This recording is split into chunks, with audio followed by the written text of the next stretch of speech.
ये वीडियो मैं सिर्फ इसलिए बना रहा हूँ, मकसद ये है बनाने का, इंस्टाग्राम जिसने भी बनाया है मेरे भाई, अगर आप तक मेरी वीडियो पहुँच रही है तो मैं ये बोलना चाह रहा हूँ कि लड़के बेचारे बहुत आजकल मेहनत करते हैं, इंस्टाग्राम पे वीडियोस बना रहे हैं बहुत अच्छी अच्छी, लाइक व्यूज़ कुछ आता ही नहीं है।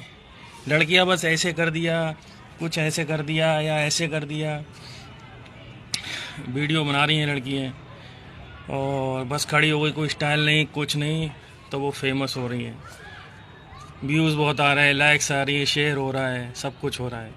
बेचारे लड़के इतनी मेहनत करते हैं, हद से ज़्यादा मेहनत कर रहे हैं, उनका कुछ नहीं हो रहा है। तो भाई जिसने भी इंस्टाग्राम बनाया है और जो ये वीडियो देखना है भाई, सब लड़कों को भी सपोर्ट करो, लड़कियों को भी मत करो।